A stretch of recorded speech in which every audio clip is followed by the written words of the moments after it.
¿Qué tal? ¿Cómo están? Buenas noches y bienvenidos a Cable Noticias 20 horas, edición central a través de las pantallas de Canal 2 y Canal 25 en alta definición. Les damos la bienvenida en este día lunes 11 de mayo del año 2015, jornada marcada, por cierto, por la política. Ya lo ve usted en imágenes. Hoy a las 9:25 de la mañana, la presidenta de la República, Michelle Bachelet, ingresó al Salón Mombaras de La Moneda para dar cuenta de algo que se esperaba desde la semana pasada, desde que se decidiera de manera atípica anunciar, por cierto, el cambio de gabinete que iba a realizar durante esta jornada a través de un programa de la televisión abierta. Hubo nerviosismo, hubo emoción en un cambio de mando que significaba algo bastante relevante para la mandataria, porque era dejar en el camino a tres hombres fundamentales en su historia política, particularmente lo que fue el diseño y la idea del retorno de Bachelet a Chile, de Bachelet candidata presidencial y del programa de gobierno. Hablamos de los tres ideólogos de esta figura de la Bachelet, por cierto, llegando a Chile como candidata y luego como presidenta de la República. Rodrigo Peñalillo, el ministro Elizalde y el hoy día exministro, por cierto, Arenas, quien también estaba en Hacienda. Tres hombres que diseñaron toda la política de Bachelet por estos días y que fueron los primeros en dejar este gabinete a un poco más de un año de haber asumido el mandato de la presidencia. ¿Cómo queda entonces definido el cuadro político a partir de ahora? Vamos a revisar de inmediato en nuestra pantalla. Esto es lo que ocurre en el Ministerio del Interior, donde deja su cargo, que ya decíamos, el militante del PPD, Rodrigo Peñalillo, quien había trabajado, por cierto, en el diseño precisamente de la campaña y también del gobierno de la presidenta Bachelet. Asume en el Ministerio del Interior este hombre que vemos en pantalla, demócrata cristiano. Él había sido hasta hoy día ministro de Defensa, hombre de dilatada trayectoria, por cierto, al interior de su partido. Fue el jefe de gabinete del exministro Enrique Kraus durante el mandato del presidente Elwin, fue subsecretario del Interior durante el gobierno del presidente Lagos y en el periodo pasado había sido diputado por la Democracia Cristiana. Hablamos de Jorge Burgos Varela, quien se transforma ahora en el brazo fuerte de Michelle Bachelet, en el hombre de confianza y el jefe del comité político que va a tener que comenzar a dialogar y a negociar con los distintos actores de diversos sectores políticos a partir de ahora la agenda de la presidencia. Eso pasó en Interior. Vamos de inmediato a lo que pasó en la SECPRES, que es la Secretaría General de la Presidencia, que es el nexo puntualmente entre el gobierno, el Ejecutivo y el Poder Legislativo, el Congreso. Es decir, cómo se presentan las leyes, de qué manera se consiguen los acuerdos, es esta persona que vemos en pantalla la que va a tener que estar a cargo de esta tarea. Sale entonces de la Secretaría General de la Presidencia Jimena Rincón, militante de la Democracia Cristiana, y Jorge Insunza, quien había sido diputado en ejercicio hasta hoy día,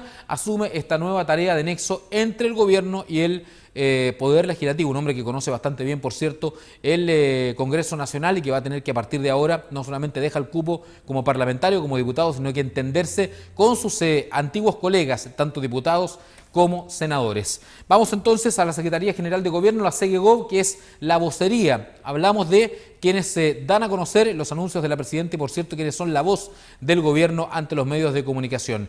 Álvaro Elizalde, quien había sido el hombre fuerte también y el vocero de Bachelet durante la campaña presidencial, deja la vocería de La Moneda y asume Marcelo Díaz, exdiputado del Partido Socialista, hasta hoy día embajador, por cierto, de nuestro país en Argentina. Este hombre es entonces el que hoy día de manera lúdica y obviamente mucho más cercano va a ser quien va a tener que conducir la vocería del gobierno ante los medios de comunicación. Y vamos a Hacienda de inmediato para saber quién va a ser el que va a estar a cargo, por cierto, de las finanzas. ¿Qué pasó en el Ministerio de Hacienda?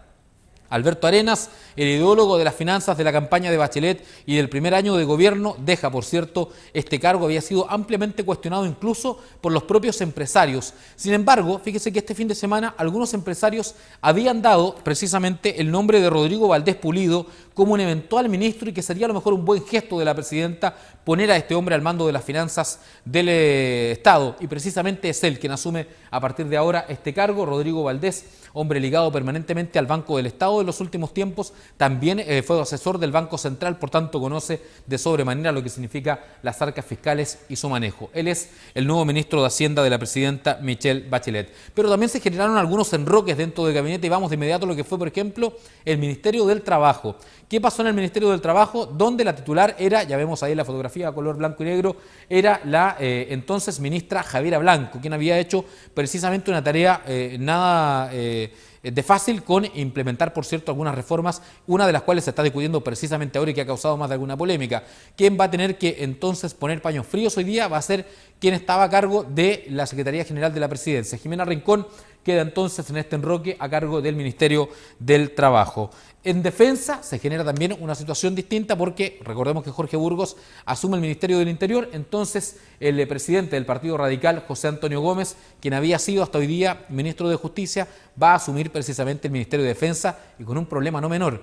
Recordemos que José Antonio Gómez en la campaña presidencial, en las primarias presidenciales de la Concertación y de la Nueva Mayoría, había manifestado su intención precisamente de que si era candidato presidencial, él estudiaba la posibilidad cierta de dar mar a Bolivia. Estaba dentro de sus ideas como una forma posible de generar mayor lazo y mayor amistad con el país vecino. Bueno, mañana va a tener que precisamente hacer su debut en la Comisión de Relaciones Exteriores y de Defensa Unidas del Senado y donde va a tener, por cierto, que explicar sus dichos. Ya trató de decir algo y desmarcarse de esto, pero hoy día ante el gobierno como representante de Michelle Bachelet, su tarea, por cierto, será distinta. Vamos a Justicia. ¿Qué pasó en el Ministerio de Justicia? Claro, José Antonio Gómez deja el cargo porque va a Defensa y asume Javiera Blanco, entonces, quien estaba a cargo del Ministerio del Trabajo. Eso es parte de los enroques, entonces, que se dieron en el gobierno. Y hay dos nuevos ministros más, por cierto. Vamos a Cultura.